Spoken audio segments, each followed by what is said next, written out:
Bonsoir à toutes et à tous et bienvenue sur la chaîne des spécialistes rouges et bleus pour le débriefing entre le FC Nantes et le Paris Saint-Germain. Donc victoire 1-0 du Paris Saint-Germain qui s'impose sur le plus petit des scores, sur un but de Vitinha. Ce soir on a vu un PSG dans l'ensemble dominateur, même s'ils n'étaient pas dangereux, mais au final Nantes a fait que défendre tout le match. Donc voilà, au final 1-0. Donc ce soir pour m'accompagner j'ai Yannick. Salut tout le monde.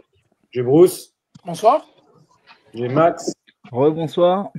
Et j'ai Randy, pardon. Bonsoir. Bon les gars, qu'est-ce que vous pouvez dire sur ce match? Je vais laisser à celui qui a envie de... Écoute, je vais me permettre de commencer. Alors, avant de parler plus simplement de la prestation des Parisiens, faudrait quand même parler de ce qu'a proposé cette équipe de Nantes, ou plutôt ce que n'a pas proposé cette équipe de Nantes. Je veux dire, si t'es pas capable de proposer quelque chose d'un tant soit peu correct à domicile face à une équipe du PSG qui n'a aucune préparation, c'est chaud. Parce que bon, que les équipes veulent jouer en bloc bas et jouer le contre face au PSG quand le PSG est rodé, quand le PSG tourne bien, je veux bien. Mais là, ce qu'a proposé Nantes ce soir, c'est d'une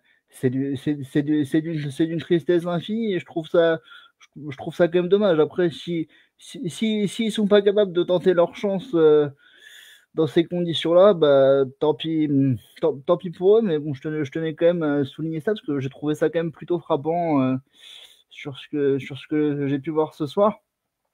Après, que dire de la prestation des Parisiens? Je dirais que ce soir, on a vu un PSG un petit peu à deux vitesses.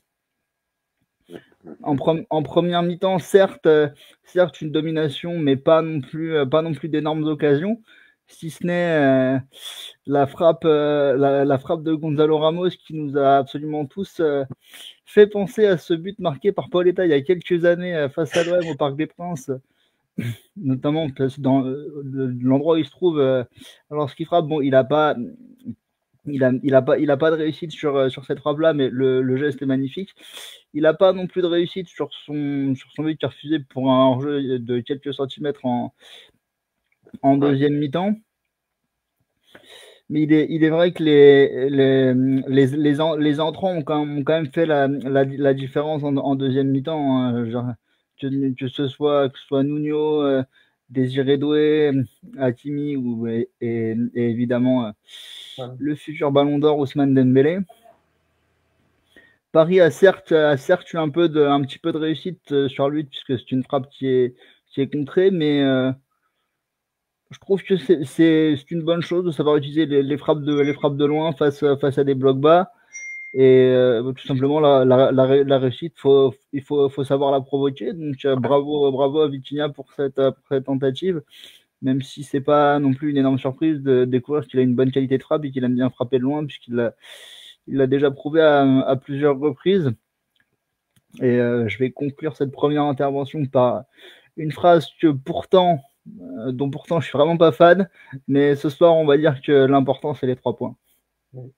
Bah, c'est exactement ça pour emboîter le pas, effectivement. Ouais, on a vu un PSG à deux vitesses.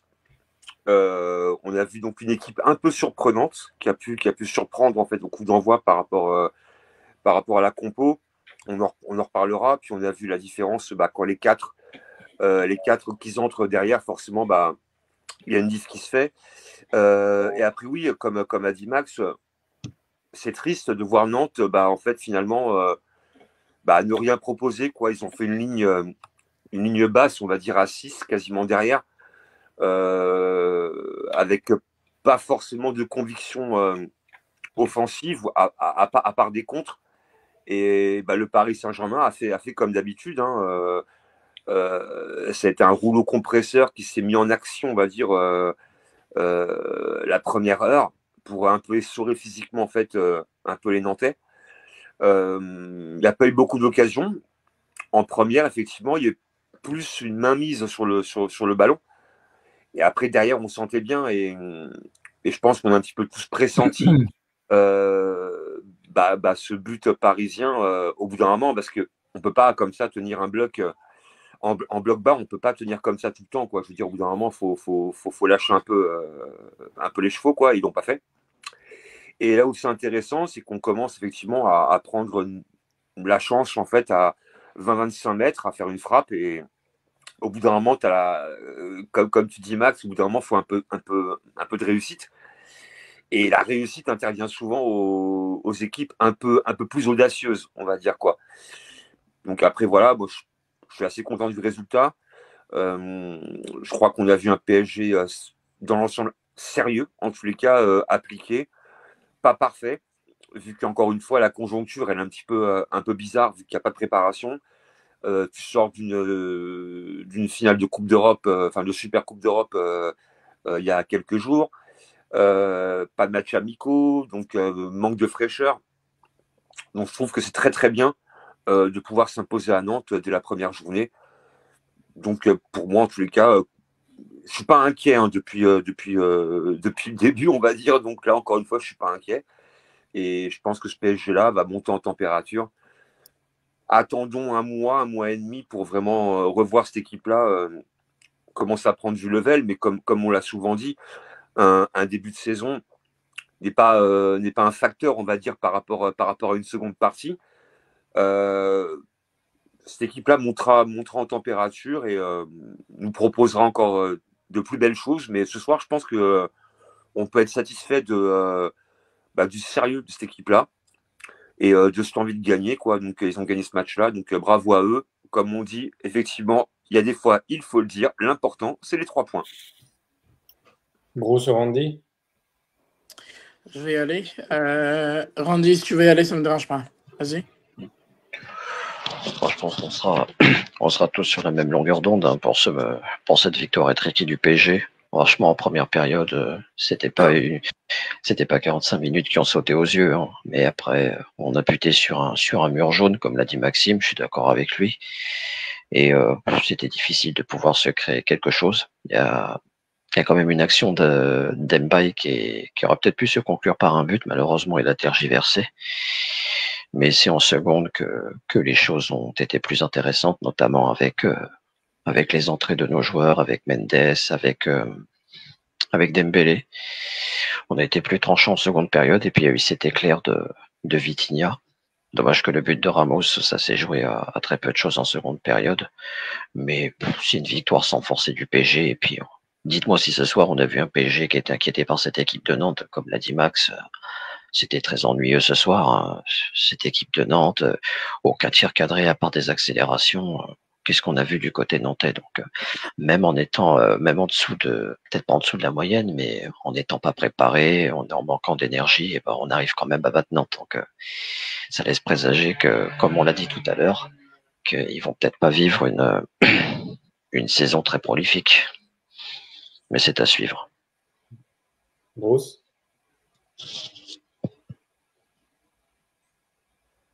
Bruce. Voilà. Oui, je suis là. Dans le fond, j'ai envie de retenir l'essentiel, les 3 points. Ça a été un peu mouvementé en première. Ok. Ça a été un petit peu mouvementé en première parce que le Paris Saint-Germain a malgré tout pas su concrétiser le peu d'occasions qu'ils avaient en première mi-temps.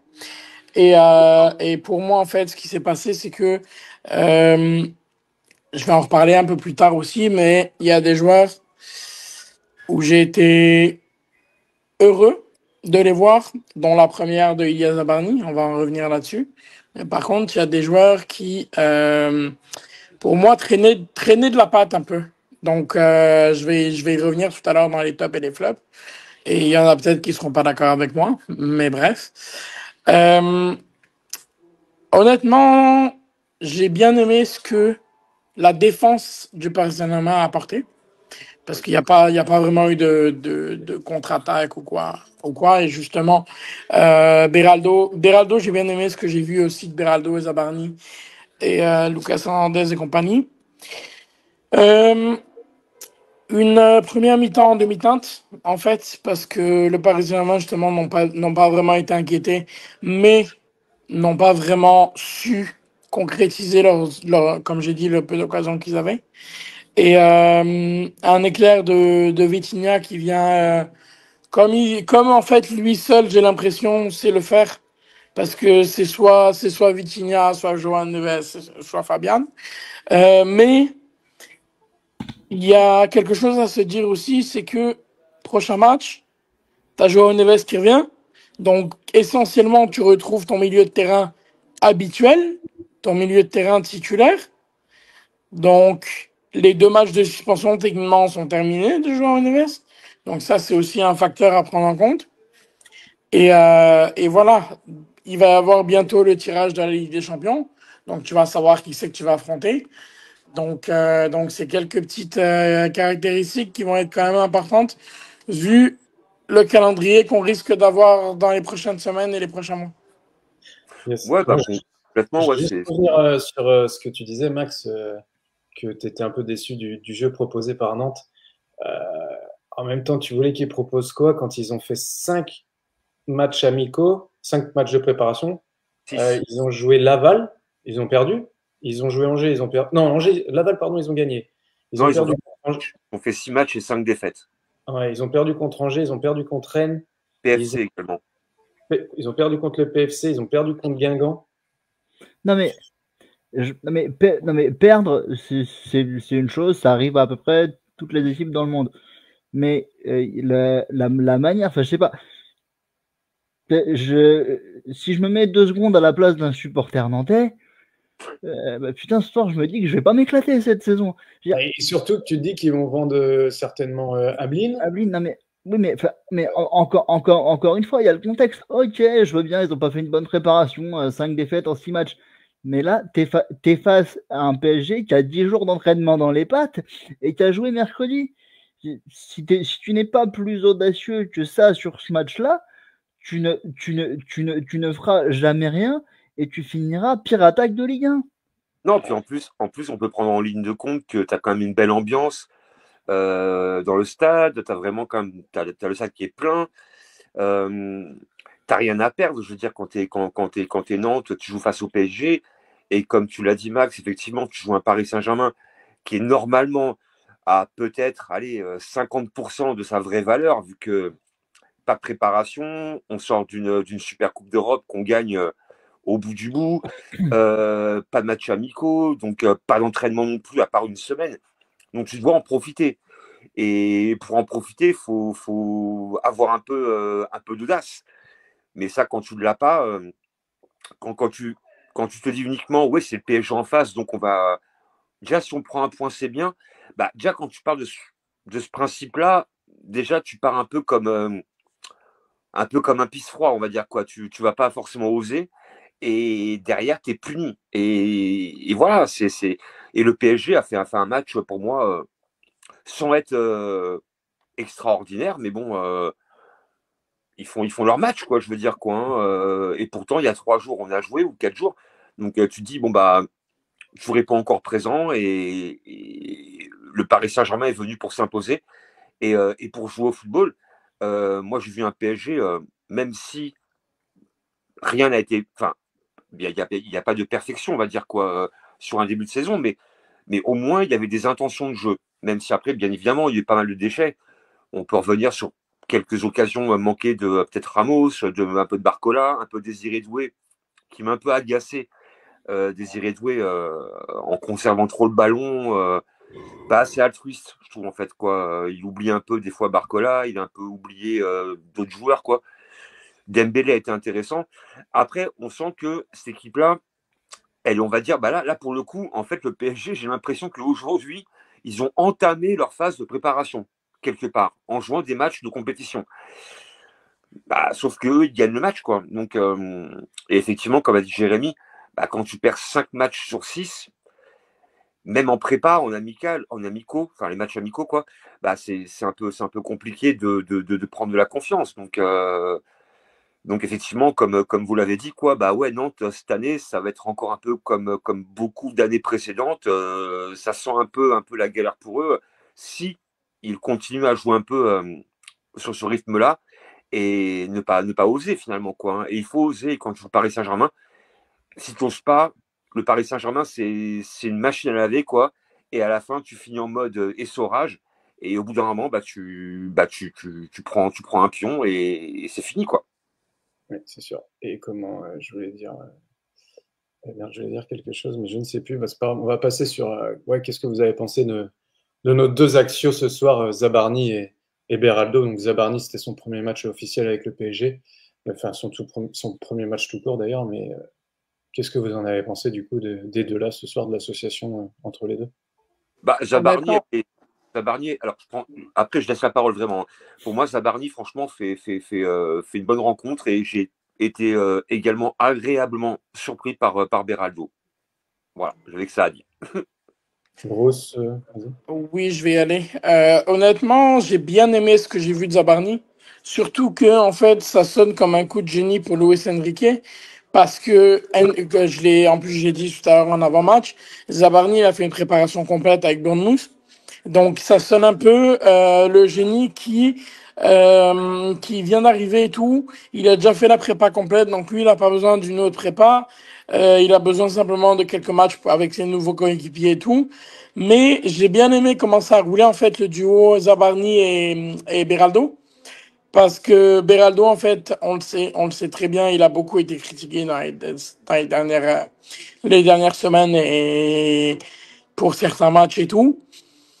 Donc honnêtement, de le voir démarrer la saison comme ça, j'ai bien aimé ce que j'ai vu de sa part. Et en fait, je demande que à voir pour qu'il y ait de la saine concurrence envers tout le monde et non pas qu'on ait juste Marquinhos, Zabarni et Pacho, c'est tout. Parce que le truc, c'est que comme j'ai dit, tu as plusieurs compétitions, tu es engagé dans 6 compétitions, tu as gagné la Super Coupe, tu as la Ligue 1, tu as le Trophée des Champions, tu as la Coupe de France, tu as la Ligue des Champions, t'as la Coupe intercontinentale en décembre. Hakimi va avoir la CAN. Il y a la Coupe du Monde 2026 aussi à préparer. Donc ça fait beaucoup de compétitions. Donc en fait, j'ai bien aimé, comme j'ai dit, ce que j'ai vu. Mais c'est sûr que si on peut avoir ça au fur et à mesure de la saison et que chaque joueur affilié au Paris Saint-Germain font leur boulot comme il se doit, et ben ça va être le mieux pour Luis Enrique et les dirigeants. Max, Randy. Bah, écoute, pour reparler de Zabarni, moi j'ai quand même plutôt bien aimé ce que j'ai vu. Il a pu faire quelques bonnes couvertures par moment. Je l'ai trouvé plutôt à l'aise dans la relance. Mais bon, par peur de me répéter, c'est compliqué de juger un défenseur central lorsque l'équipe adverse est aussi inoffensive. Ouais. Mais il n'a pas eu énormément de choses à faire, mais il les a bien faites. Donc une première encourageante, je demande à le revoir. Randy. Ouais, je trouve que c'était une prestation satisfaisante, mais je demande à voir dans des très grands matchs parce que Max encore je le rejoins quand il dit qu'en face il n'y avait pas grand-chose offensivement. Honnêtement, hein, quand on regarde la défense du PSG ce soir, même si Beraldo et Zabarni c'était intéressant comme vous l'avez dit, on a rarement été inquiété dans cette rencontre. Donc j'ai envie de le voir dans des matchs face à des équipes, je sais pas moi, pas spécialement Marseille, hein, mais en Ligue des Champions, face à Lyon, face à Monaco. Voilà. Je sais pas c'est quand d'ailleurs parce que j'ai pas vu le calendrier, mais c'est quand un très gros match du PSG. Bah, c'est Marseille, je pense. A priori, mais le premier gros match, ce serait Marseille, parce que 21. prochaine journée, on reçoit Angers, après on va à Toulouse. Donc, a priori, sur la fin du mois d'août, jusqu'à fin août, on devrait être plutôt tranquille. D'accord. Apparemment, tu as Marseille qui arrive assez vite, hein, je crois. Hein. Ouais, c'est pas aux alentours du 20 septembre, c'est non Marseille. Ouais, ça arrive vite. En septembre, le 21, je crois. 18 ou 21. Ouais, donc c'est un mois. Hein. Ouais, je sais pas si on peut considérer ça comme un gros match, mais avant de descendre chez les Sardines, on reçoit Lens. Ça peut être intéressant comme test aussi. Bah, il y a la LDC. Il y a la LDC aussi qui commencera avant. Oui. Donc à faire attention quand même. Mais le truc, en fait, c'est que là où je suis pas nécessairement d'accord avec vous, c'est que oui, effectivement, Nantes n'a rien proposé, ça je suis d'accord.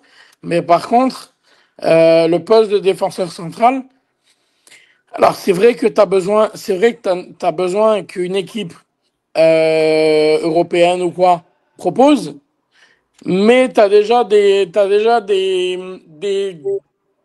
défenseurs qui sont censés être grands ou qui sont dans une grande équipe ou quoi, et qu'au final, même si c'est des équipes moins fortes, qui se permettent de faire des boulettes ou quoi, sur des attaques par exemple, de Première Ligue ou quelque chose comme ça, et qu'au final, tu vois que les défenseurs, c'est pas ça, quoi. Alors qu'ils sont dans des clubs qui sont très forts. Ouais, Donc, mais après, nécessairement, on veut voir contre des gros clubs, oui, mais il faut pas minimiser non plus des matchs contre des matchs de Ligue 1 ou des trucs comme ça. Parce que comme ils ont toujours dit, la Ligue 1, c'est pas facile non plus, hein. ah non, mais clairement. Mais après forcément, quand t'es défenseur, il y a un problème de connexion là ou non. Après, effectivement, c'est quand même des joueurs qu'on va attendre au plus haut niveau. Même si bien évidemment, on va pas minimiser la Ligue 1 et il y a beaucoup de joueurs qui sont passés par chez nous et à l'arrivée qui ont dit bah oui, la Ligue 1, elle est rude. Donc pour moi, c'est hyper encourageant d'être bon en Ligue 1. Mais après, forcément, de toute façon, on sait bien depuis des années que le juge de paix pour le PSG, c'est la Champions League. Alors maintenant, un peu moins, finalement, vu qu'on l'a gagné. Donc là, encore que je dis ça, mais voilà. Mais après, effectivement, moi, je crois que Zabarni, en fait, il fait une très bonne entrée en Ligue 1 pour une première journée avec un nouveau club, des nouveaux partenaires. Donc, Oui, c'est pour moi, c'est encourageant et ah satisfaisant. ouais, ah oui, c'est hyper encourageant. Mais on sait très bien que forcément, bah, quand tu arrives en Champions League, normalement, le niveau, il est beaucoup plus élevé, quoi. Et c'est valable pour tous les clubs qui la disputent, hein, que ce soit Liverpool, le Real Madrid, le Barça. Tu as forcément des équipes en face. Là, c'est différent. Là, effectivement, on ne jouera pas Nantes en Ligue des Champions, clairement. Mais c'est important également de poser quelques bases et de prendre de la confiance et d'être présent. Donc, on a parlé de Pachou l'année dernière, par exemple, et Pachou, on l'a vu évoluer à un niveau très très haut en Champions, quoi. Je pense que Zabarni, c'est un peu le même acabit, quoi. C'est costaud physiquement, ça anticipe bien, ça relance bien. Donc, il y a dit Marquinhos qui va évidemment, Marquinhos sera hyper important. On voit un Beraldo pour moi qui progresse, mine de rien. Il est de moins en moins dans le dur par rapport au match qu'il joue. Je pense qu'il prend de l'assurance également. Donc pour moi, c'est hyper intéressant. Puis moi, le petit Mbaye, j'ai bien aimé également. Je trouve qu'il a été bon. Un peu de déchets, mais Il y a du déchet, mais après le déchet, malheureusement, c'est un peu le vecteur de la jeunesse. Donc forcément, t'es pas. tu sais qui me fait pas- penser, moi? Comment? Mbaye, tu sais qui me fait penser? Dis-moi. À un ancien Titi. Dis-moi. Kingsley, Kingsley Coman. Ouais, je trouvais Nkunku. Ah, putain. Peut-être. Ouais, Alors, j'aurais dit. Alors, à la rigueur, alors, j'aurais pas dit ces deux noms-là, mais à la rigueur, c'est un petit mix, on va dire, des deux, quoi. Il a ce côté un peu feu follet, quoi, un peu insouciant, et il y va, quoi. Il y va, mais pour moi, c'est un jeune qui est prometteur. Après, il est très jeune, donc évidemment, on peut pas lui demander d'avoir autant d'impact qu'un Barcola ou qu'un Désiré Doué qui ont déjà quand même plus de bouteilles par rapport à ce niveau-là. Mais pour moi, c'est un jeune qui va pouvoir, à mon avis, s'intégrer fréquemment dans le groupe et il aura un peu de temps de jeu et je pense qu'il peut. Voilà, on a vu Mayoulou, par exemple, voilà, qui a intégré progressivement également l'effectif et qui s'est montré décisif à plusieurs reprises. Donc, on a on va dire, un bon banc de Titi au Paris Saint-Germain. Donc, ça, c'est également très intéressant. Il n'y a pas eu beaucoup de transferts pour l'instant, hein. On n'a que 2 recrues, mais enfin 3 avec Marine. Mais il y a quand même des joueurs qui sont en devenir et pour moi, franchement, c'est hyper intéressant, quoi. Donc, n'y a pas beaucoup de négatifs à ressortir, en tous les cas, à l'issue de la soirée. Pour moi, c'est plutôt pas mal. Et en sachant qu'on est qu'au mois d'août et que la saison va être très très longue, comme l'a dit Bruce, avec une CAN. Et qu'on est en préparation. Avec on est en préparation, en fait, en jouant des matchs directement de mais c'est ce que j'ai dit il y a quelques instants. C'est voilà, c'est que en fait, la prépa, on la commence que maintenant. Donc, il faut forcément un peu de temps.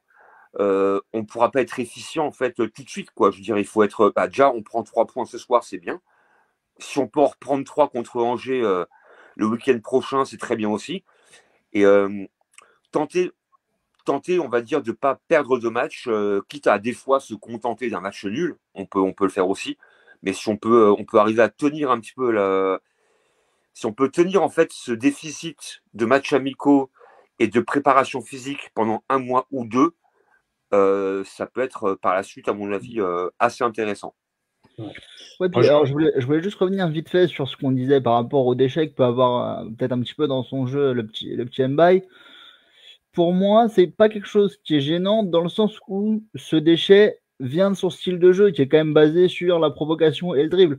Oui. Donc, c'est sûr qu'effectivement, si tu passes ton temps à faire des passes entrées ou des passes latérales, t'auras pas ou peu de déchets. Tu prends zéro risque. Hein. Effectivement, là, quand tu es dans la percussion, dans le dribble et dans la provocation, oui, fatalement, tu vas avoir du déchet.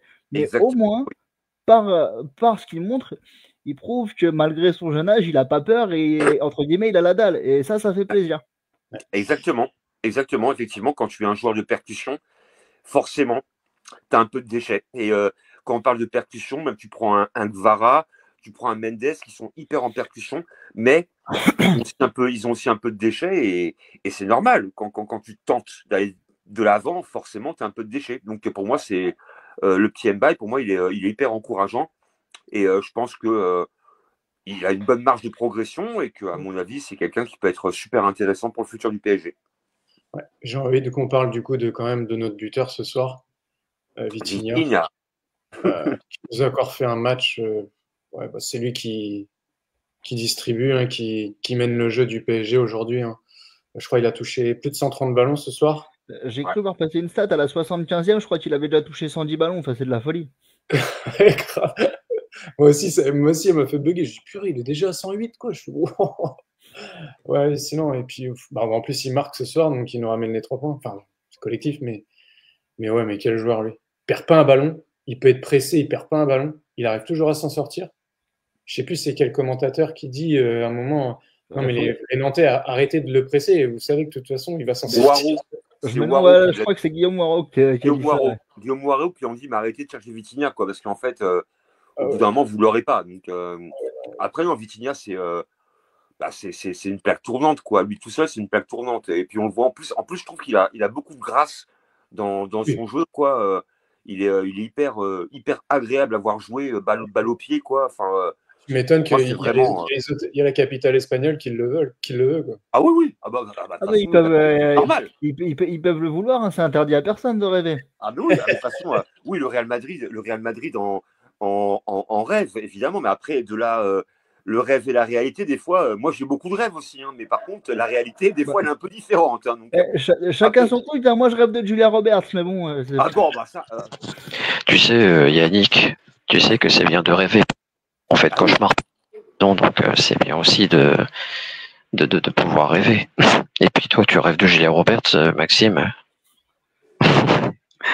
Pretty Woman. Exactement. Ouais. On ferait des complots un jour si tu vois la référence. Mais Vitinha, pour en venir à Vitinha, c'est 10 ballons récupérés et 96% de passes réussies ce soir. Ouais. C'est gros. Vitinha quand même. Faudrait quand même revenir sur Vitinha.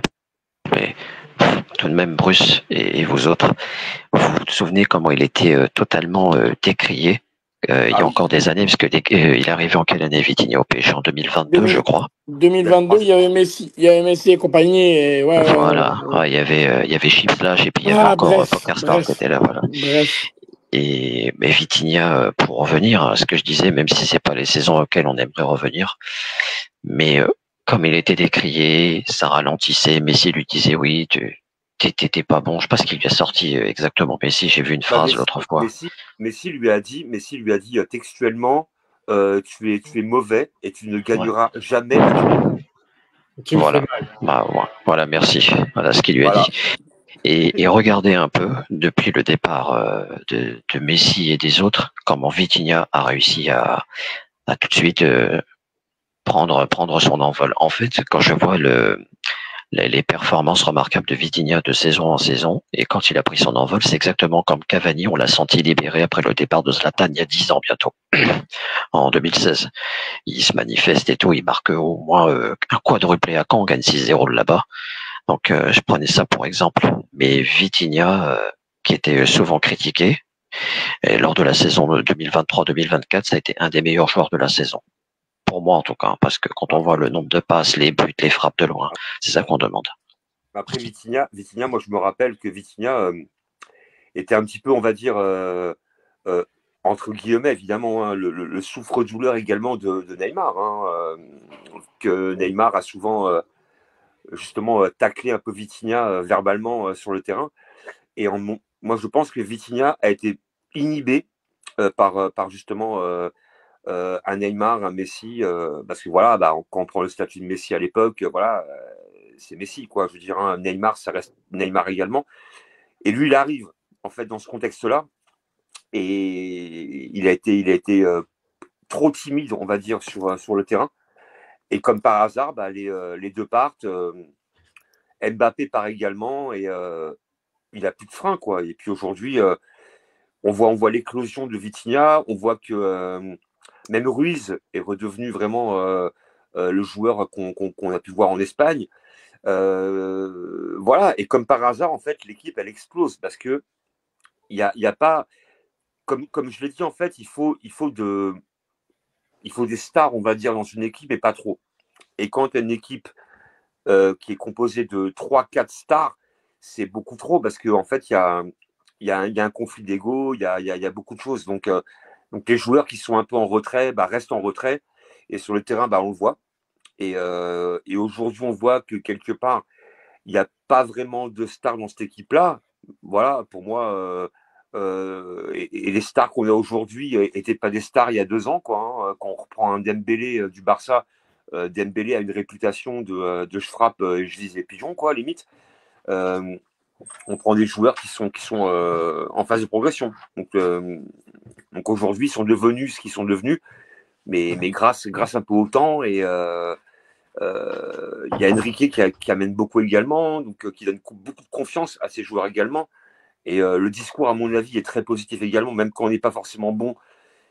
Il y a un discours également. Donc il n'y a plus de joueurs, on va dire, il n'y a plus de joueurs qui gangrènent un peu le collectif. Il n'y a plus de comment dirais-je, de séparatistes dans le vestiaire, en fait, les Argentins entre eux, les Brésiliens entre eux.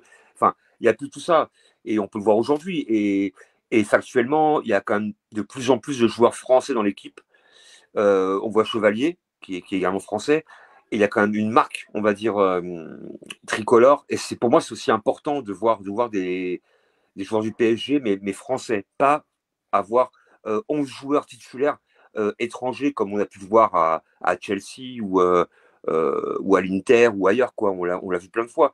Et là, il y a vraiment un noyau un peu francilien. Et pour moi, c'est hyper important également. Pour moi, c'est un truc qu'on doit prendre en ligne de compte. Et les joueurs parlent français également.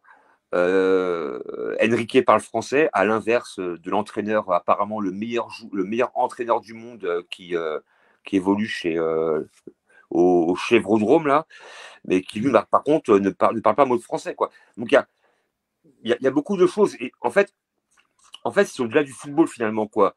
Et la raison pour laquelle le PSG aujourd'hui est ce qu'il est, il y a beaucoup de choses mis autour de l'équipe, autour du club, et forcément sur le terrain, ça va rejaillir, quoi. Donc,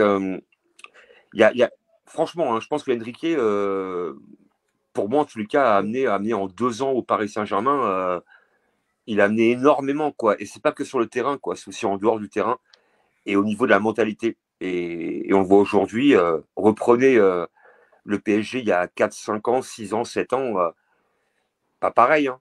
Pas pareil du tout, quoi. Non, Donc mais là, aujourd'hui, comme vous disiez, il n'y a plus de stars, mais aujourd'hui, la star, c'est l'équipe. C'est l'équipe, exactement, c'est un collectif en fait, quoi. C'est un collectif.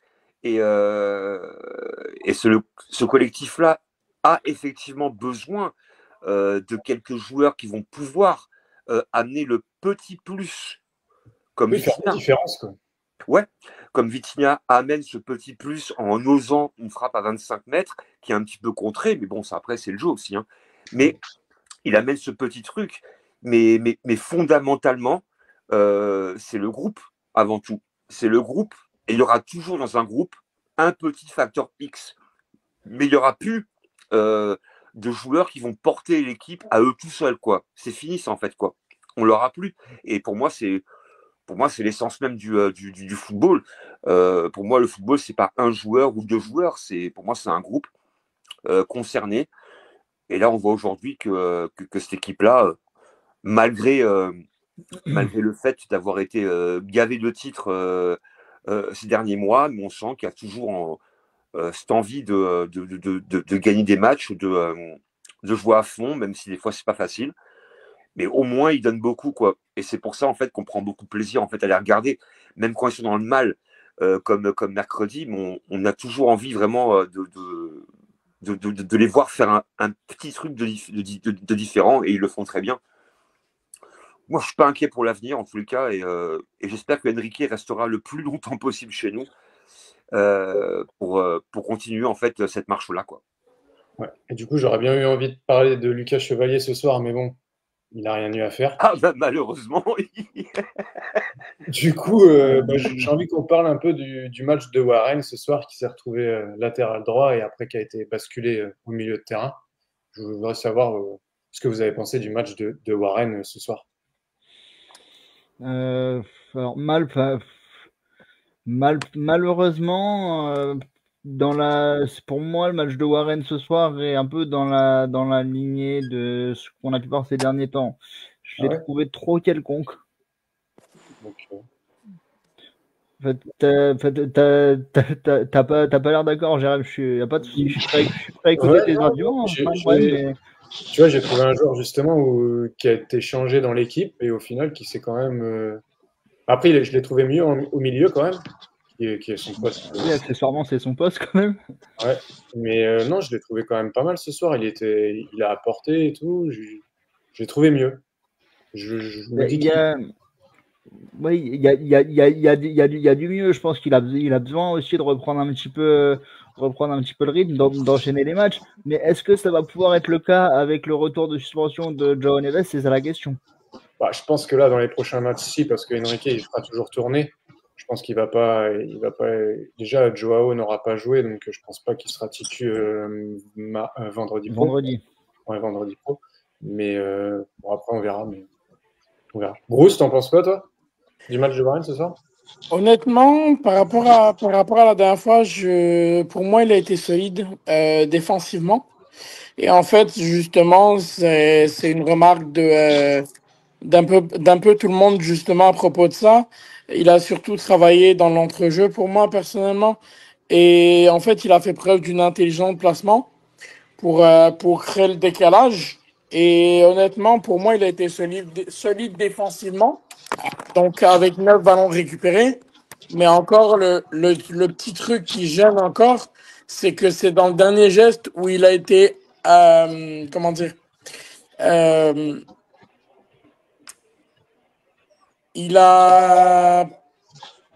dernier geste, en fait, a fait mal. Parce que il y a quelques petits soucis dans le dernier geste encore.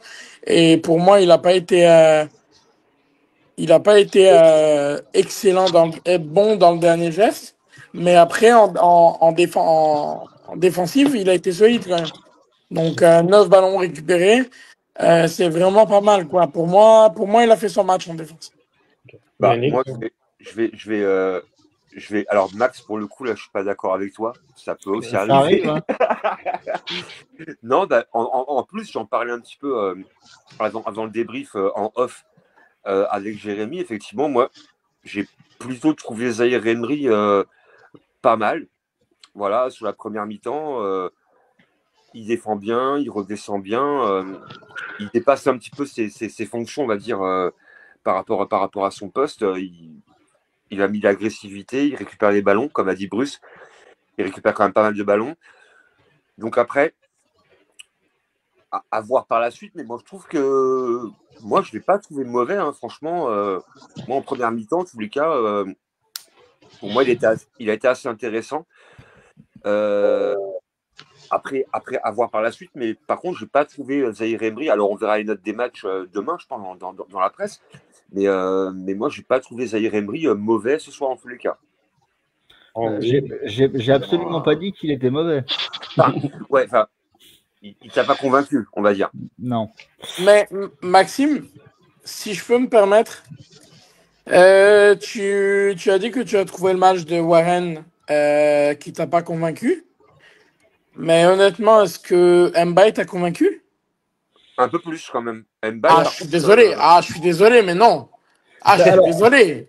Alors déjà, la comparaison me paraît osée, mais le placement sur le terrain n'est pas le même.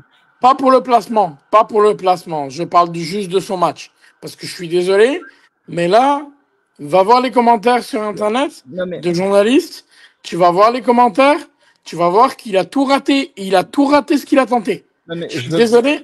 Je veux bien lire des commentaires à droite à gauche, mais je vois pas bien l'intérêt de comparer un Warren Zahir Emery qui, malgré son jeune âge, a quand même déjà une expérience plus que correcte en Ligue 1 à un Ibrahim Mbaye qui arrive à peine. Non, mais après, Warren, je l'ai beaucoup critiqué, à juste titre, la semaine dernière, parce qu'il y a des matchs qu'il a fait qui n'étaient pas bons, disons-le comme il faut. Mais par contre, tu vois, ça se dit encore trop imprécis après la pause. Il a souvent fait le mauvais choix dans le dernier geste. 19 ballons perdus, 0 duel remporté sur 7, 0 centre réussi, 2 petits duels gagnés en 61 minutes. Je suis désolé. C'est pas un match que tu appelles ça un bon match. Je suis désolé, Maxime.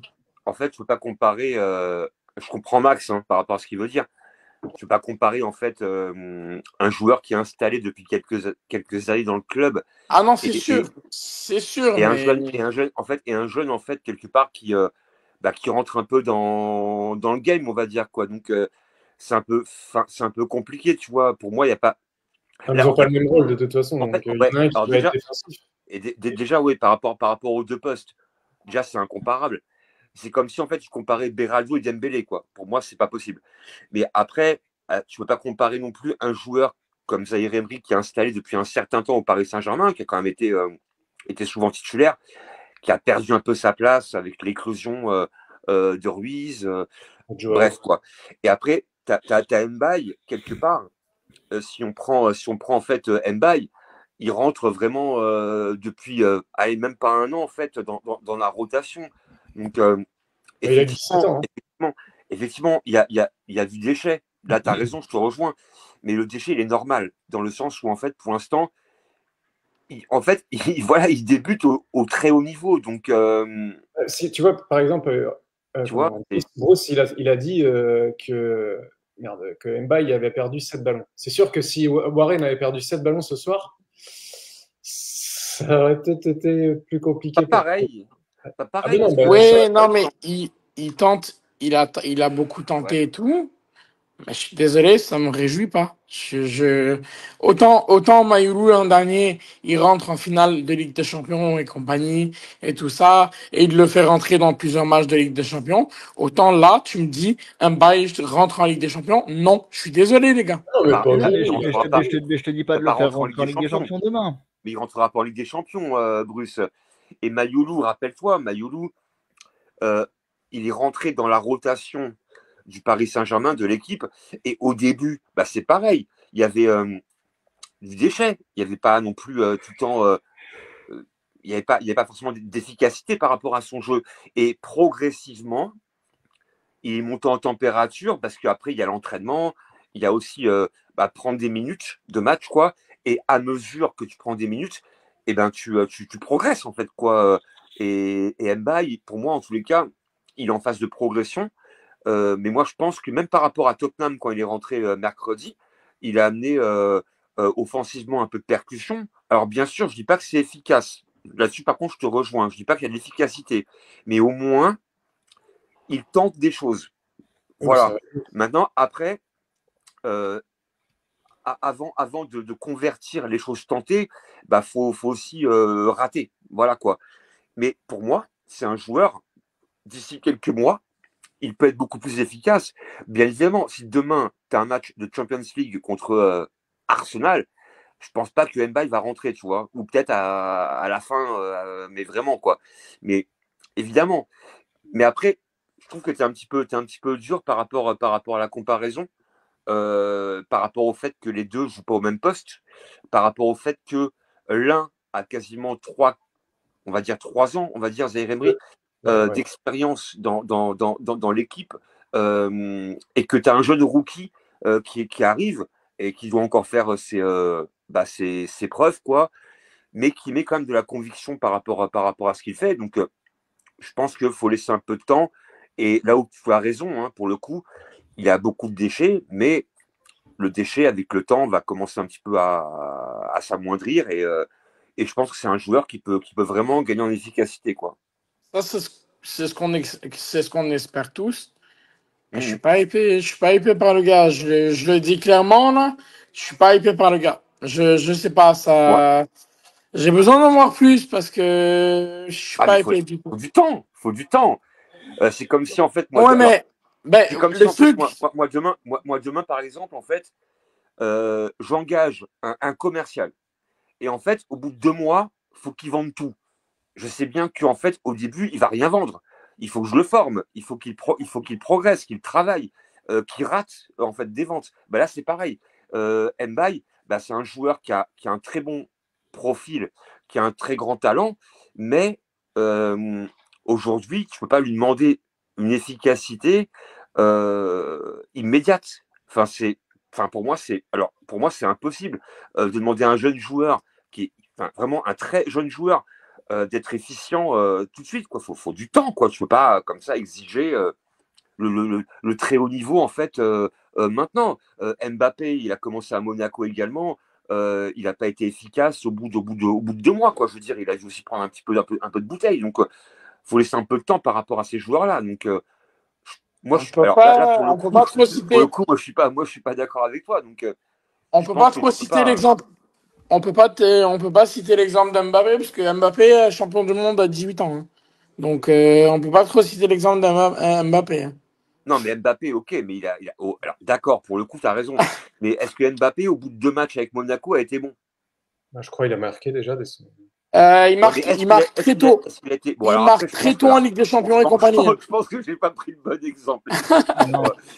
Bon, alors quel joueur a commencé un peu à progresser sur le tard? Il y en a eu. Alors après Mbappé, alors, autant pour moi, je pense que j'ai pas pris le bon exemple en vérité.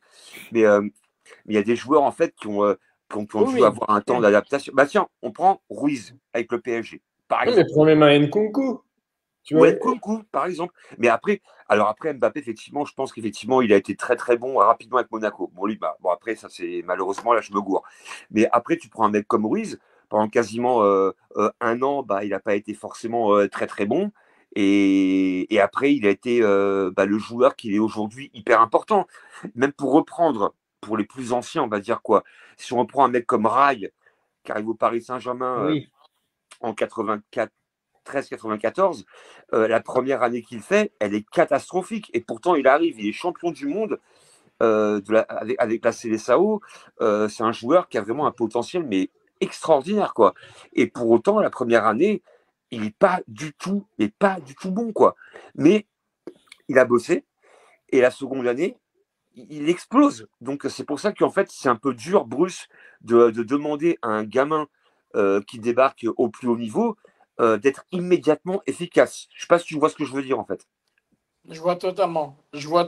Mais ce que j'ai vu, c'est sûr que ça va prendre du temps, mais j'ai pas été convaincu par ce que j'ai vu depuis les derniers matchs. Non, j'ai pas.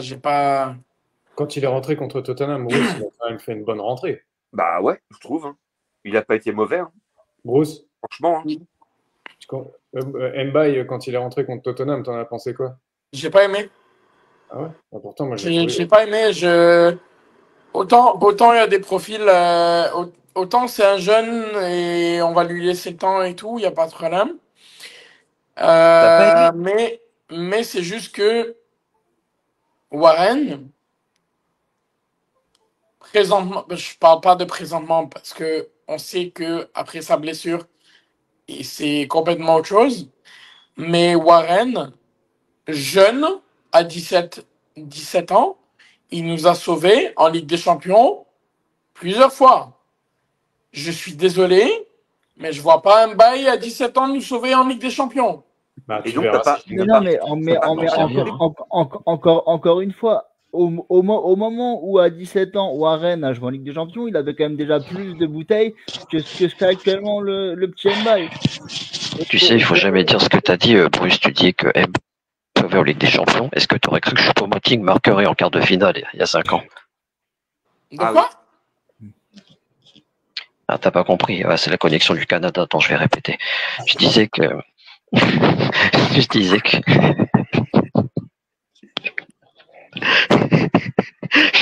Ah, puis alors Yannick s'est foutu. Je disais...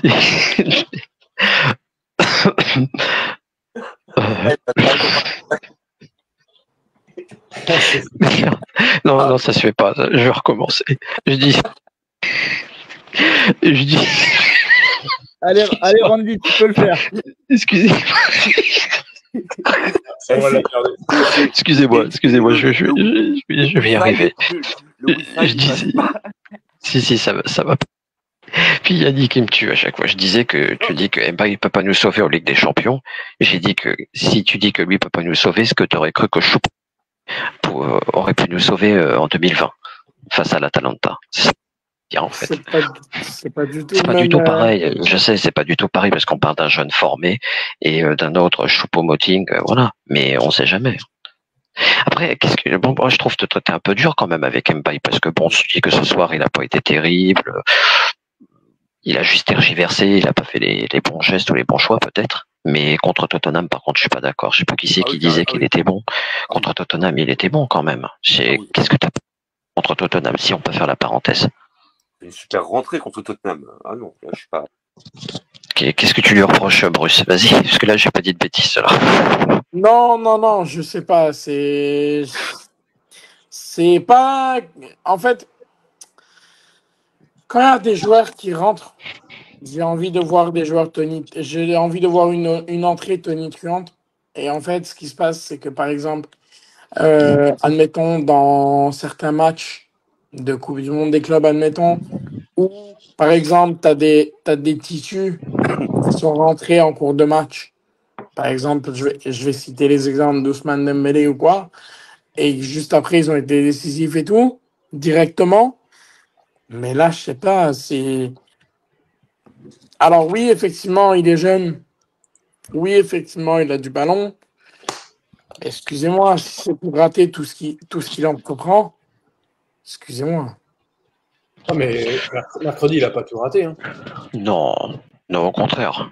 D'ailleurs, quand Barcola est sorti, je trouve que lui, il a débordé tout comme lui. Bon, après, il n'a pas encore sa pointe de vitesse ou sa qualité de percussion, mais ça va venir, hein, c'est un temps d'adaptation. Il a combien? Il a 17 ans, le petit Mbaye, c'est ça? Donc, ça va venir, ça viendra avec le temps. Avec toi, c'est vrai que Warren, quand il avait marqué, il nous a sauvé, c'était à Dortmund en 2013, je crois qu'il avait 17 ou 18 ans, je sais pas, c'est quand il avait passé le bac ou je sais pas quoi. Il avait 17 ans. Ouais, voilà, donc 16 ans, je sais plus quel âge il avait, mais en tout cas, il était jeune, hein, quand il nous a sauvés à Dortmund, même si on parlera de la victoire de Milan à Newcastle, mais c'est fort que ce soit un jeune qui nous sauve, et venant du centre de formation, parce qu'on a tellement critiqué notre centre de formation pendant des années aussi. Il faut dire qu'il y avait de quoi, hein, parce qu'on va pas revenir en 2007 avec les noms d'une compo. On va penser qu'ils étaient tous en train de faire la queue à Pôle emploi. Oui, un CDI, ils avaient des blazes pas possible, quoi. Désolé pour Pôle emploi, j'ai encore cité Pôle emploi. T'évoquerais pas un certain match en Bretagne à tout hasard? C'était pas à Guingamp? J'ai un doute. Moi, je pensais à Guingamp. Si tu parles du CSC de Mamadou Sakho là en 2010, celui-là c'était quelque chose. Mais moi, je pensais Nice. quand Paoletta il était sur le banc par le désir de Le Guen pour mettre David Ngog. Ah oui. Oui. Ah oui, oui, oui. Ouais. Novembre 2007. Novembre 2007. À ce match-là. Bref. Bon, les gars, on va Après- peut-être faire les tops et les flops, parce que ça va Allez-y. bientôt faire 1 heure déjà. Je sais pas qui c'est qui veut se lancer dans les tops et flops. Ouais, Max. bah allez, pour le coup. Bon, vas-y, Max, si tu veux. Alors, en top, j'ai le droit d'en mettre que Mbaye. deux. Mbaye. Non, je vais pas, non, je vais pas pousser le vieux jusqu'à le mettre en top. Non, allez. Zabarni, Vitinha. Et allez, mon troisième top, ce sera la petite banderole déployée par le Cup pour ce soir rappeler qu'on est champion d'Europe. Bien vu, Max. Et en flop,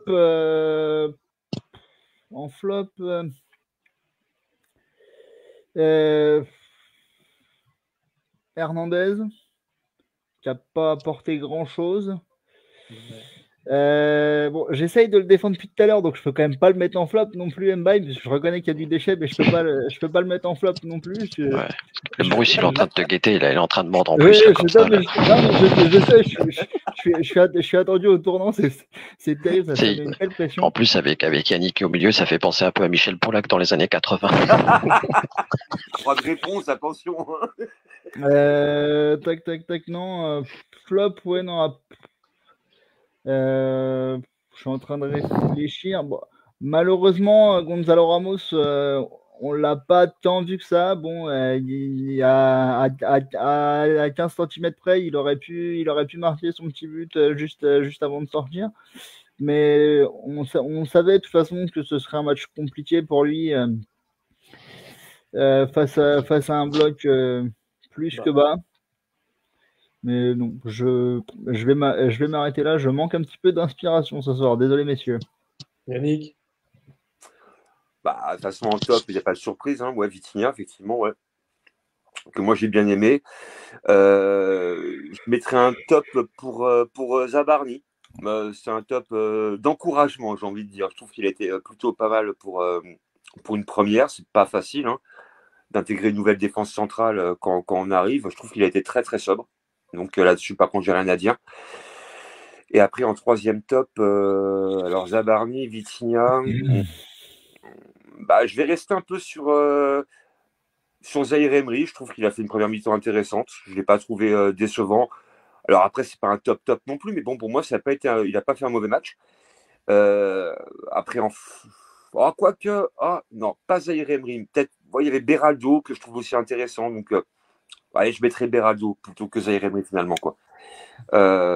Après, en flop, bah, Gonzalo Ramos pour son manque d'efficacité. Même s'il marque, mais bon, malheureusement, c'est entaché d'un hors-jeu, donc ça compte pas. Il n'a pas été pour moi très très bon, on va dire ce soir, quoi. Après, bon, voilà, après c'est un numéro 9, vraiment à l'ancienne, donc on l'a vu contre Tottenham quand il marque son but, il est vraiment au 5,50 m pour être là, c'est un renard des surfaces, donc ce genre de match là où tu as une défense hyper regroupée, qui est hyper tout, quoi, on va dire, qui bloque tout, c'est compliqué quand tu as un numéro 9. Donc en fait c'est un flop, mais par rapport au jeu, on va dire, proposé en face. Après, Hernandez, je ne l'ai pas trouvé terrible non plus, quoi. Bon, pour moi, il ralentit un peu le jeu sur le côté. Je préfère Mendes, évidemment. Ah oui, il n'y a pas photo. Là, Mendes qui va amener justement beaucoup plus de vivacité. Donc, pour moi, voilà. Et après, je vais mettre en troisième flop. Je vais mettre Désiré Doué. Pourquoi? Parce que son entrée, pour moi, elle n'est pas bonne. Pourquoi? Parce que techniquement, il est très fort, je dis pas le contraire. Mais en fait, il m'a un peu. Alors, c'est mon flop à moi, on va dire. C'est un flop personnel, mais il m'a hyper agacé par rapport au fait qu'il lâche pas le ballon. Il le garde. Je me rappelle d'une action de jeu, on va dire, où il tricote entre 4 Nantais, il revient, il repart, il veut faire des dribbles tout le temps. Il lâche pas le ballon. Donc, c'est un peu son côté des fois qui est un peu agaçant.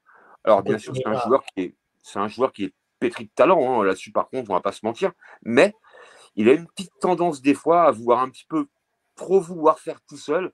Et c'est un peu ce qui m'a pas énervé, mais juste un petit peu agacé. Donc, c'est pas non plus un flop monumental, mais je le mettrais un petit peu dans la catégorie on va dire des 4 entrants. C'est un peu celui qui m'a paru le moins top, on va dire. Voilà. Okay. Alors, Bruce ou Andy? Allez, vas-y, Bruce, commence, tu vas mettre Mbaye en flop. Allez, Mbaye. Allez, vas-y, Braveur. Alors, Lâche-toi. non, mais là, franchement, en top, effectivement, Zabarni. Je vais mettre Vitinha aussi. Par contre, il y en a un où Yannick, je te suis pas tellement, et Maxime non plus. C'est Lucas Hernandez. Parce que autant il est critiquable sur beaucoup de matchs, autant comment dire, il baisse l'intensité de jeu et compagnie, ce que vous voulez. Mais aujourd'hui, il a été beaucoup sollicité. Et je suis désolé, mais il a été efficace. Sans plus. Et comme beaucoup disent, il a rendu une copie cohérente. Il est noté 6 et 6,5 dans plusieurs médias. Et ils disent justement, peu mobilisé sur le plan défensif et sérieux quand il le fallait. Il a ainsi multiplié les montées pour apporter le surnombre présent dans la surface. Il a rendu une copie cohérente. Donc, Lucas Hernandez, je vois pas pourquoi il est dans vos flops. Honnêtement, pour aujourd'hui, pour ce match-là, c'est pas un top, c'est pas un flop. C'est un bon match. Quoi qu'il arrive, c'est pas un flop. Perso, je comprends pas pourquoi vous le mettez dans les flops. À l'instar de Mbaye, je vais le dire là, je vais être franc. Qui a beaucoup de déchets, je comprends pas pourquoi. S'il est dans un de vos tops, je comprends pas. Yannick ou Maxime. Ah, moi, je suis pas mis Mbaye. Alors, non, je l'ai pas mis dans les tops non plus. Hein. Ah non. Ok. Non. C'est pas un top. Hein. En fait, juste alors, je te coupe vraiment 10 secondes, mais on peut trouver, tu vois, autant tu vas trouver que nous, par rapport à Hernandez, alors que moi ou que Max, on est un peu dur par rapport au fait qu'on mette dans les flops, bah autant nous, on va considérer que mettre Mbaye dans un flop, c'est aussi un peu dur. Voilà, hein, après, c'est un débat. Non. On a le droit de pas être d'accord, on est là pour ça. Non, bien sûr qu'on a, bien sûr, Maxime. Mais ça, avec ça, il peut y avoir beaucoup de trucs. Beaucoup de trucs, c'est fait pour ça. Cette émission, on peut ne pas être d'accord, ça, y a pas de problème. Mais par contre, c'est pas mon seul avis. C'est que c'est pas mal l'avis de partout. C'est pas mal l'avis de partagé de pas mal de personnes aujourd'hui. Au Canada? Non. Non. Ça y est, ça commence. Non, je rigole. Non, mais c'est les journaux français. L'équipe, MaxiFoot, c'est un peu partout. Hernandez est noté 6 points, voire 6,5. Et tu as Mbaye qui est noté 3 ou 3,5. C'est pas moi. Bah, moi, personnellement, je l'ai. Après, je suis dur avec lui parce que je veux être dur avec chacun des joueurs parce que là, on a gagné la Ligue des Champions. Tu veux faire un back-to-back. Tu veux une équipe pour faire le back-to-back. Le 2 à la suite. Mais le truc, comme j'ai dit, c'est que chacun de tes joueurs, qu'ils soient jeunes ou quoi, doivent être au niveau. Et si vous trouvez que Hernandez, par rapport à Mbaye, malgré que ce soit pas les deux le même poste, je dis pas ça du tout. Ouais, je dis pas ça du tout. De quoi? Ils n'ont pas la même expérience non plus, les deux. Ah non, c'est sûr. Non, c'est sûr. C'est sûr, mais t'as un mec. Je pas comparer, en fait, c'est comment comparer un joueur Hernandez, il a quel âge? Il a 28 ans. Enfin, je pense qu'il a quand même pareil. Oui. Hein. Non, c'est pas ça en fait. Hernandez, il a quand même quasiment 7-8 ans au très haut niveau. Il a fait des matchs de Champions League. Voilà, il a eu des grands clubs également. Enfin, comment comparer, on va dire, un gars qui a de l'expérience, dont on va forcément attendre plus à un joueur finalement qui démarre au plus haut niveau. Enfin, pour moi, c'est pas cohérent. Et là, pour le coup, Bruce, moi, j'en ai rien à foutre des notes de la presse. Hein. Alors là, pour le coup, j'en ai rien à foutre. Pour moi, les torchons, l'équipe, voire des fois le Parisien, qui mettent des notes pour moi qui sont complètement incohérentes. Et quand je vois même les notes, et même quand je vois les notes de l'équipe, hein, et là, j'ai le canard. Hein, je l'ai acheté pour une fois après la Super Coupe d'Europe. J'ai pris l'équipe pour une fois. Je crois que je le prends 2 fois par an, quoi. Je l'ai pris et j'ai vu les notes des joueurs du PSG après le PSG Tottenham, mais les joueurs sont notés comme des merdes. Hein. C'est du 4, 4,5, 5. Et non, mais voilà, pour moi, alors là, pour le coup, je suis pas raccord avec ça, quoi. Moi, j'en ai rien à foutre des journalistes. Alors, évidemment, tu fais une école de journalisme, mais les mecs de l'équipe qui notent des joueurs, pour moi, alors là, moi, je vois les matchs, j'ai mon avis. Ma note, c'est moi qui la mets limite, quoi. Et encore, noter pour moi, c'est hyper subjectif, quoi. Mais alors là, pour moi, c'est pas du tout un level sur lequel je m'appuie pour mettre 3 tops et 3 flops. Hein. Alors là, moi, je vois même pas les notes. Hein. Moi, je dis mes tops et mes flops. Après, le lendemain, je peux voir si je me trompe ou pas. Mais après, moi, j'ai mon avis sur la question. Mais par contre, en aucun cas, je m'appuierais sur l'équipe met 3,50 à Mbaye et 6,50 à Lucas. Forcément, je me trompe. Non, pour moi, non. Pour moi, c'est pas un vecteur d'information vraiment qui m'intéresse. Hein. Là, clairement, donc je m'appuierai jamais sur ce qui apparaît dans les journaux. Non, Hein, je me fie pas sur ça, Yannick, pour mettre mes... Non, pour mes tops. Non. Je regarde ça. Mais le truc, c'est que tu constates. Mais le truc, c'est que si c'était un seul. Mais si c'était un seul, Yannick, je veux bien. Mais là, c'est un peu partout. Bah, comment tu le sais? Parce que j'ai regardé, mais c'est un peu partout. En fait, tu as vu les notes juste après le match et les notes. Il n'y a pas un temps de latence de 1 heure ou 2, c'est directement tous les canards en fait notent les trucs, quoi. Enfin. Donne-nous tes flops, Bruce. Sinon, il y en a un qu'on n'a pas vu et ça m'énerve en fait. Je me demandais d'ailleurs s'il était titulaire après l'avoir vu dans la composition. C'est Monsieur Kanguini. Oui. Était-il titulaire ce soir? Bizarre. Je ne l'ai pas vu. Je ne sais pas ce que vous en pensez, vous. Oh, je suis d'accord. Il a juste mis une frappe dans le mur, c'est tout. Moi, je suis d'accord avec ça, par contre. Merci, Randy. Mais non, c'est ça. Comme j'ai dit, top et flop, top Zabarni, Vitinha, et j'ai bien aimé la prestation de Beraldo aussi. Mais sinon, Mbaye et Kanguini de l'autre côté, quoi. Randy. Ouais, je pense que sur les flops, on est d'accord. Hein. Vitinha, l'homme du match, Zabarni et puis Beraldo. Beraldo, je suis content pour lui parce que, comme je l'ai dit, il a souvent, on l'a tous dit, il a souvent été critiqué pour ses prestations et pourtant en Coupe du Monde des clubs champions, j'ai même trouvé qu'il avait fait des prestations intéressantes, notamment en demi-finale, on avait affronté qui déjà il avait fait une très bonne prestation, c'était pas le Real Madrid, voilà. Bruce, il est au courant de tout, hein. Et comme sur le journal Montréal avec Robert Charlebois, il est au courant de tout, notre ami. Et puis les flops, Yannick qui commence pas. Et puis les flops, les flops, Kanguini, je suis d'accord avec toi, mais bon, qu'est-ce que tu voulais qu'il fasse ce soir quand Kanguini a mis une frappe dans le mur? C'était un mur jaune. Il y avait rien à faire. C'était difficile de faire quelque chose. Comme quoi, hein, Kanguini, c'est un match régulier que rarement en début de saison. Je sais plus si c'est toi, Maxime, qui avait dit que Kanguini ou je sais plus quoi, il avait fait un bon match contre le Havre. Oui, c'est moi qui avais dit qu'il visiblement il était très bon lorsqu'il s'agissait de marquer le premier but de la saison du PSG.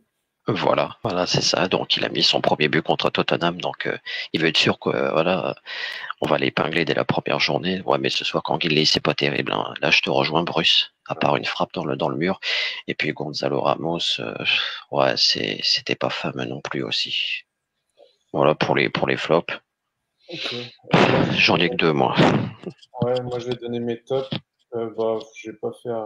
Je vais donner Vitinha et Zabarni. Et en troisième, je vais dire le choix de Luis Enrique d'avoir fait le choix de cette compo, en fait, d'avoir vraiment remanié son équipe, son 11 du coup ce soir. Ça, c'est un petit coucou à Ellie. Et, et sinon, en flop, ah, Barcola, j'ai pas trouvé ouf ce soir. Barcola, Ramos, pour moi, je peux même pas le mettre dans mes flops parce qu'il a pas eu de ballon. Il n'a pas eu de centre, il n'a pas pu mettre sa petite tête. Mais non, en flop, j'ai pas de flop non plus. Non, j'ai rien. Je sais pas si vous voulez rajouter quelque chose. Alors, je voulais juste rebondir vite fait sur ce que tu disais, sur le fait que Ramos, on peut pas le mettre en flop ce soir parce qu'il a pas eu de ballon. Je suis d'accord, mais malheureusement, vu que 9 équipes sur 10 en Ligue 1 vont jouer de la même manière, ce genre de scénario risque de se répéter. Ouais, mais il aura peut-être, je sais pas, ce soir, Mba et Barcola, ils lui ont pas mis un ballon, quoi. Enfin, sans très bien, quoi. Oui, non, c'est vrai que ça aide pas non plus. Mais Surtout que Moi, quand même, je trouve ça étonnant parce que je sais pas si vous l'avez remarqué. C'est pas la première fois que Ramos est très peu sollicité dans des matchs. Peut-être que j'exagère, hein, mais ça fait très longtemps. Parce que si on faisait plus la passe à Ramos, il était plus sollicité, je sais pas quoi, comme des Dembélé. Ça fait très longtemps. Rappelez-vous déjà du temps d'Mbappé, il recevait peu de ballons. Et pourtant, on a beau critiquer Ramos, il est peu sollicité, mais quoi qu'il arrive, il nous a toujours sauvés dans plein de matchs. Ouais, Il a débloqué des situations. mais j'ai l'impression en fait, j'ai l'impression que Ramos, en fait, c'est plus, comme on l'appelle, le super sub, plutôt qu'autre chose, parce que, je sais pas, j'ai l'impression qu'il a la hargne encore plus quand il rentre, plutôt que quand il démarre un match. Et en fait, ouais, exactement, oui. et en fait, ce qui se passe, c'est que tu le ressens quand il est titulaire. Tu penses que automatiquement ça va fonctionner, mais le truc, c'est que Gonzalo Ramos, est-il réellement en confiance quand il est titulaire? C'est ça que je me pose comme question. Parce que ça n'a pas l'air d'être, d'être waouh quand il est titulaire pour la confiance. En fait, pour moi, Ramos, c'est un super sub. Un peu comme à l'époque, tu avais Ole Gunnar Solskjaer, oui, qui joue à Manchester United, qui n'était jamais titulaire. Et par contre, dès qu'il rentre, il marque. Voilà. Il rentrait au bout à la 70, 75e, et il renverse le score, où il marque. Et à mon avis, Ramos, c'est un peu dans ce goût-là. Pour moi, c'est un finisseur de rencontre. C'est pas un titulaire à part entière. C'est quelqu'un qui va appuyer quand l'équipe aura fait le taf un peu avant à fatiguer les défenses. Et là, il pourra vraiment être efficient. En tant que titulaire, si on prend l'année dernière, quand il est titulaire, il marque quasiment pas, je crois. Par contre, quand il rentre, il y a quasiment toujours un but de sa part. Donc, pour moi, c'est un super sub. Ouais, c'est un super sub, effectivement. Mais il en faut également. Hein. Il faut des joueurs comme ça, des joueurs des 20 dernières minutes qui vont rentrer pour finir un peu le taf du petit copain avant, quoi, et marquer. Mais pour moi, effectivement, là où tu as raison, là, je te rejoins complètement pour le coup, c'est que quand il est titulaire, en général, je parle pas d'un manque de confiance, mais en fait, vu que lui, c'est un vrai numéro 9, hein, c'est vraiment un joueur dans la surface, il est là pour marquer des buts et sur un bloc bas, en fait, il n'a pas la capacité à forcément fatiguer une défense. Alors qu'un joueur beaucoup plus mobile, finalement, qui va tourner autour, va peut-être pouvoir un petit peu les épuiser. Et après, derrière, tu fais rentrer un vrai buteur qui finit le taf, quoi, en fait, on va dire, quoi. Hein. Donc après, c'est un peu le rôle de Ramos pour moi, quoi. Mais bon, après, c'est le football qui veut ça. Mais bon, mais effectivement, je pense que Ramos, quand il est titulaire en général, il est pas bon, quoi. Et on l'a vu, on l'a vu mercredi quand il rentre contre Tottenham, quoi. Bah voilà, il a un ballon. Bon, il y a un centre qui est parfait pour lui, et il met quoi, il met le but, quoi. Voilà, quoi. Donc voilà, pour moi c'est un numéro, c'est un vrai neuf à l'ancienne, quoi. Ramos. Faudra pas lui demander de tourner sur 20 mètres autour, quoi, pour faire des crochets, faire des feintes de frappe. Il ne fera pas. Par contre, dans les 5,50, tu le trouves, il la met. C'est un renard de surface. Ah oui, Voilà. oui. Ah oui, Voilà. c'est un neuf à l'ancienne. Hein. C'est vraiment un neuf à l'ancienne, quoi. C'est vraiment un renard qui va traîner. Et au bout Mais d'un moment, il va marquer. le cas des super subs, Yannick, désolé Ouais. de te couper. Le cas des super subs, c'est très intéressant parce qu'en fait, ça te rappelle un peu le cas de Lucas Vasquez quand il y avait l'épopée Gareth Bale, Benzema et Cristiano Ronaldo, Exactement. Oui. où Lucas Vasquez était remplaçant. Et regarde dans les dernières années ce que fait Lucas Vasquez. Eh ben, il rentre. Il rentre pour un quart d'heure, 10 minutes, et il plante. Et voilà. Oui.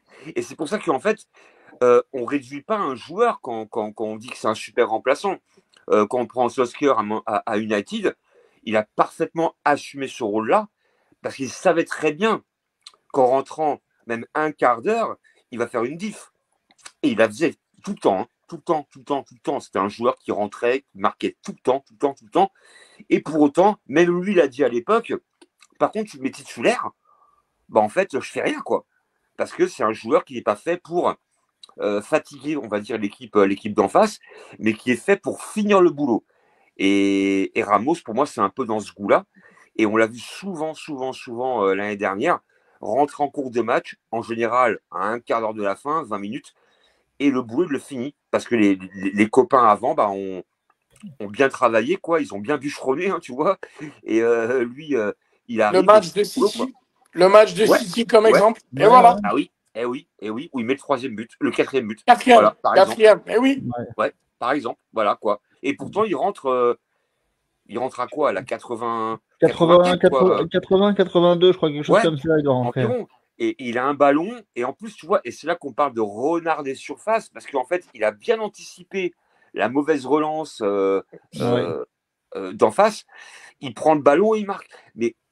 Et peut-être qu'il l'aurait pas fait s'il avait été titulaire du match. Donc, la raison pour laquelle, pour moi, c'est pas du tout réducteur de dire d'un joueur que c'est un super remplaçant. Pas du tout. Au contraire, bah, c'est un joker offensif sur lequel tu pourras t'appuyer quand vraiment tu es un peu dans la merde, on va dire, quoi, et que tu le fais rentrer, et il peut faire basculer une rencontre, quoi. Et on l'a vu encore mercredi, quand il rentre, hein, bah voilà, il égalise, mine de rien, bah il est là pour la mettre au fond. Parce que Dembélé, il met un centre, mais il met une patate hein, quand il fait un centre. Hein, donc, il faut quand même mettre la tête, hein, mine de rien. Faut au moins la toucher, quoi. Après, elle est sur lui. Ouais, il va un petit peu quand même mettre le contact. Mais après, il va la chercher. Ouais, et c'est ce que j'aime de Ramos. Mais par contre, ce que j'aime de Dembélé, c'est qu'il te la met pas n'importe où non plus. Ah non, là. Entre le penalty et 6 mètres. En plus, tu as le décalage vraiment à droite, quoi. Tu as vraiment la petite passe dans le dos de la défense, quoi. Dembélé qui fait un peu, il contourne et après, bien sûr, il a des puissantes milieu, second poteau, quoi. Et après, tu as Ramos, évidemment, vu qu'il est souvent dans les 5,50 m, bah lui, et ça, il la rate pas. Hein.